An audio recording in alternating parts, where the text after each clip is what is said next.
বন্ধন নিউজে আপনাদের স্বাগত। শুরু করছি আজকের খবরের এই অংশটি নিবেদন করছে চুঁচুড়া নবজীবন ফাউন্ডেশন।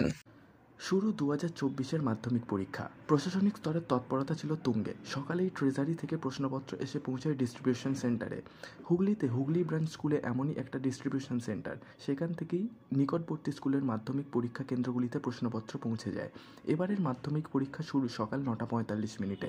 এই সকালে পরীক্ষা হওয়ার জন্য মাধ্যমিক পরীক্ষার্থীদের কিছুটা হলেও অসুবিধার সম্মুখীন হতে হয়েছে। হুগলি গার্লস স্কুলের সামনে দাঁড়িয়েই এমন এক অভিমত জানালো এবারের এক মাধ্যমিক পরীক্ষার্থী। একেই টেনশন, তার উপর আবার সাত সকালে পরীক্ষা দিতে যাওয়ার জন্য প্রস্তুতি। তবে পরিবহনের যথাযথ ব্যবস্থার জন্য পরীক্ষার্থীদের পরীক্ষা কেন্দ্রে পৌঁছতে কোনো অসুবিধা হয়নি। প্রশাসন যথেষ্ট সক্রিয় মাধ্যমিক পরীক্ষাকে সফলভাবে সম্পন্ন করতে।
আগে দাঁড়াও, প্রথমবার পরীক্ষা দিতে এসে কেমন লাগে?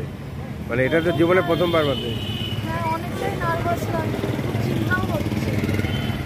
এবার তো এত সকালে হলো, এর আগে কোনোবার হয়নি, এই জন্য কি কিছু প্রবলেম হয়েছিল? সব সকালে ওঠা এ করার মধ্যে যাতায়াতে মানে গাড়ি টাড়ি পেতে অসুবিধা হচ্ছে না? সেটা অসুবিধা হয়নি, ঠিক আছে। খালি পরীক্ষাটা সকালে হয়ে একটু তাড়াতাড়ি আসতে হচ্ছে। আচ্ছা পড়ার টাইমটা বেশি। মানে আপনাদের কি আসতে অসুবিধা হয়েছে? না না না না, আমাদের কোনো সমস্যা নেই। এই 12টার পরিবর্তে 9:45, এটা কি কিরকমভাবে নিচ্ছে? মানে আমাদের দিক থেকে তো সকাল সকাল হওয়াটা খুব ভালোই, কিন্তু বাচ্চারা যেহেতু টিফিন নিতে পারছে না, হ্যাঁ ওরাও একটু সময় নিলে ভালো হবে। প্রথমবার পরীক্ষায় মানে একটা ভালো একটা অভিজ্ঞতা হচ্ছে, সেটা কি বলবো? কথা বলতে ভালোই লাগছে। এই যে দিতে আসাটা, হ্যাঁ আমার বিধানসভায় 10টা সেন্টারে মাধ্যমিকের পরীক্ষা চলছে। জীবনের প্রথম বড় পরীক্ষা ছেলে মেয়েদের। গার্জিয়ানরা স্বাভাবিক কারণেই একটু চিন্তায় আছে। আমার বিধানসভায় কলমপুর আদর্শ, দেশবন্ধু বয়েজ, শিক্ষা মন্দির,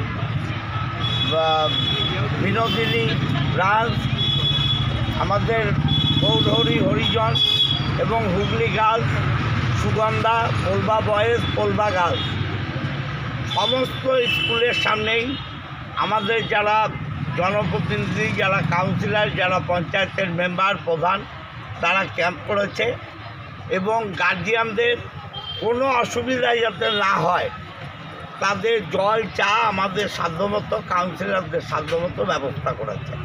আমরা ঈশ্বরের কাছে, আল্লাহর কাছে, গডের কাছে প্রার্থনা করি এই বাচ্চারা জাতির ভবিষ্যৎ হোক, তারা বড় হোক এবং জীবনে প্রতিষ্ঠিত হোক। দেখা গেল যে বিধায়ক প্রত্যেকটা স্কুলে ভ্রমণ করতে বেরিয়েছেন, এটা কি একটা কোনো রাজনৈতিক সমীকরণ বলে মনে করছেন? খুব খোলামেলা যদি বলি, আমরা যখন মাধ্যমিক দিয়েছিলাম তারপর থেকে বহুকাল পর্যন্ত কোনোদিন কোনো স্কুল গেটে কোনো রাজনৈতিক দলের কর্মীরা সুনির্দিষ্ট রাজনৈতিক নেতা নেত্রীর ছবিটা নিয়ে মাধ্যমিক পরীক্ষার কেন্দ্রের সামনে কোনোদিন তাঁবু গাড়তে দেখিনি। ইদানিংকালে দেখছি সব ব্যাপারেই তো রাজনীতিকরণ হচ্ছে, আর সব ব্যাপারেই আমরা আছি এটা জানান দেওয়ার জন্যে। যদি কেউ মাধ্যমিকের পরীক্ষার্থী যারা তাদের পরীক্ষা নিয়ে ব্যস্ত, তারা শুধুমাত্র ভালো রেজাল্ট করবে কি করে, ঠান্ডা মাথায় পরীক্ষা দেবে কি করে, এটা নিয়ে যারা চিন্তা ভাবনা করতে ব্যস্ত, তাদেরকে ব্যতিব্যস্ত করার কোনো প্রয়োজন আছে বলে আমি মনে করি না। কারণ কোনো এমএলএ, কোনো এমপি নিশ্চয়ই জনপ্রতিনিধি, তার একটা ভালো ভূমিকা থাকা উচিত। তার নির্দিষ্ট একটা জায়গায় থেকে কন্ট্রোল করা উচিত, কোথাও অশান্তি হলো কিনা, কোনো পরীক্ষার্থী অসুবিধায় পড়লো কিনা। কিন্তু স্কুলের গেটে গেটে হাজির হয়ে মাধ্যমিক পরীক্ষার্থীদের, ছাত্রছাত্রীদের কোন কাজে আসবে আমি জানি না। একটা ব্যক্তি পাবলিসিটি হতে পারে যে জনপ্রতিনিধিরা খুব লড়ছে, রাজনৈতিক দলের কর্মীরা খুব লড়ছে। আমাদের সময় থেকে কিছুকাল আগে পর্যন্ত এই চিত্র আমরা কোথাও দেখিনি। ছাত্রছাত্রীদের একটা বিড়ম্বনা বাড়ানো ছাড়া কিছু না। মাধ্যমিক পরীক্ষাতে এগিয়ে আনা হলো 9:45, সেটা কি খুব যুক্তিসম্মত? দেখুন, মাধ্যমিক পরীক্ষার্থীদের জন্য সময় এগিয়ে আনা কি পিছিয়ে দেওয়া, এটা সম্পূর্ণভাবে পর্ষদের ব্যাপার। তারা নিশ্চয়ই ভালো বুঝেছেন, কিন্তু সুবিধা অসুবিধার প্রশ্নটা ছাত্রছাত্রী আর তার গার্জেনরা বলতে পারবেন। কারণ এই শীতের সকালে যাদের দূরে যদি কোথাও শীত পড়ে থাকে তাদের ক্ষেত্রে একটু অসুবিধা তো হবেই, সেটা না হলেই ভালো ছিল। আর ফেরিঘাটে যে ফ্রি সার্ভিস করে দিল মাধ্যমিক পরীক্ষাতে, এটা ফেরিঘাটে ফ্রি সার্ভিস আমি দেখলাম ফেসবুকের মধ্যে একটা পাবলিসিটি রয়েছে যে ছাত্রছাত্রীদের ফ্রিতে ফেরি চলাচল করবার সুযোগ দেবে। শুধু ছাত্রছাত্রী না, তাদের অভিভাবক অভিভাবিকা সমেত, এটা আমার কাছে পরিষ্কার নয়।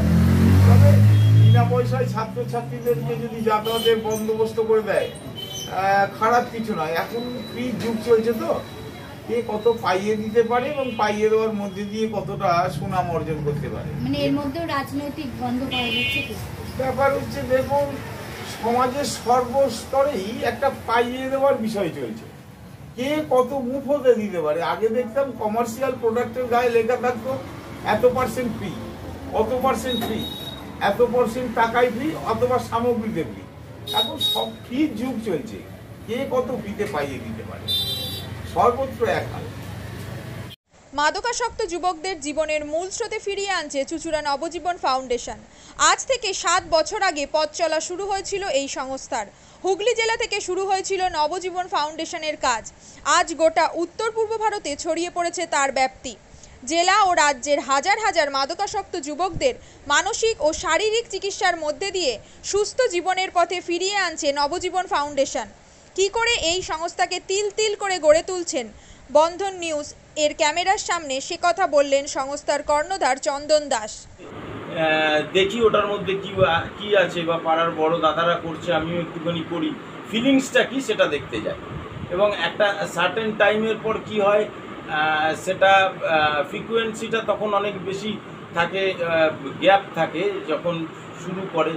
পরবর্তীকালে যখন নির্ভরশীল হয়ে পড়ে সেই একটা সাবস্টেন্সের উপর, তখন সেটা থেকে বেরোনোর জন্য সে নানা রকম চেষ্টা করে, কিন্তু তার ওয়ে আউটটা জানা নেই যে কোন রাস্তা দিয়ে গেলে নেশা থেকেও বিরত থেকে সুস্থ স্বাভাবিক জীবনযাপন করা যায়।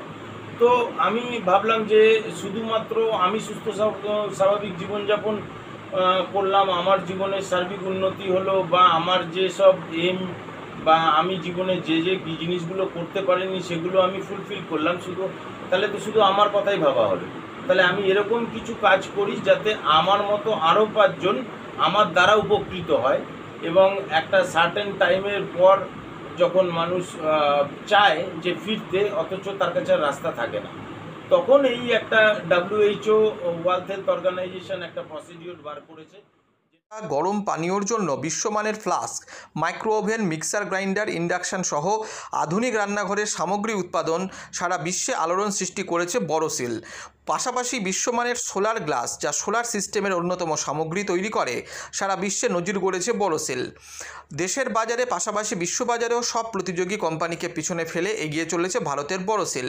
রাজস্থানের বোরোসিল কারখানায় 1200 মহিলার কর্মসংস্থান হয়েছে। প্রতিদিন রাজস্থানের প্রত্যন্ত গ্রাম থেকে ওই মহিলাদের গাড়ি করে কারখানায় নিয়ে আসে কারখানা কর্তৃপক্ষ। তারা বোরোসিলের বিশ্বমানের প্লেটের ডিজাইনে কাজ করে। দিনের শেষে তাদের গাড়ি করে বাড়ি ফিরিয়ে দেয় কারখানা কর্তৃপক্ষ। কর্মসংস্থানের এই বেনজির দৃষ্টান্তের জন্য বোরোসিল কোম্পানিকে কুর্নিশ জানায় ভারতবাসী।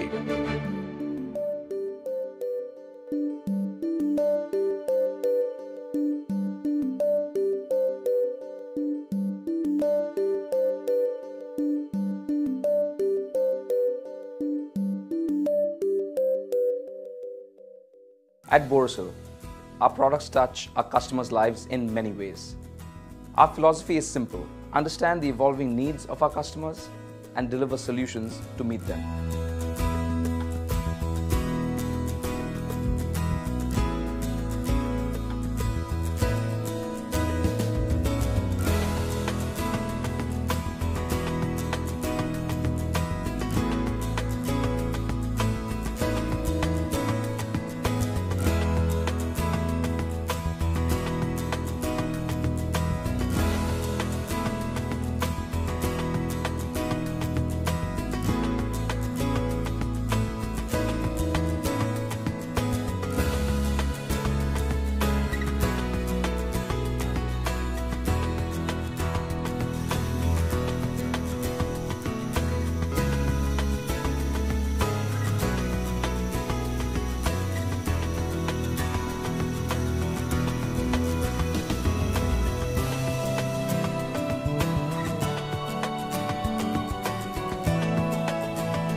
We look beyond business.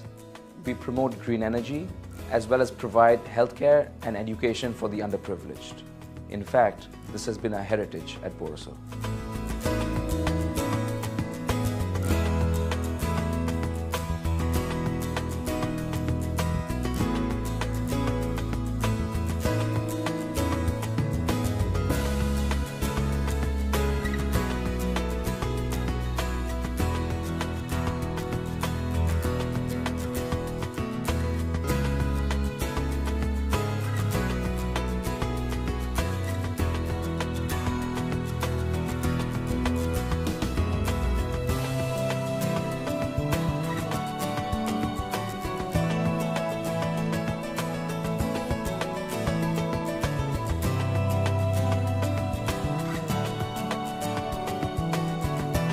Our products are developed with innovation and thought. It is technology emboldened by the human spirit.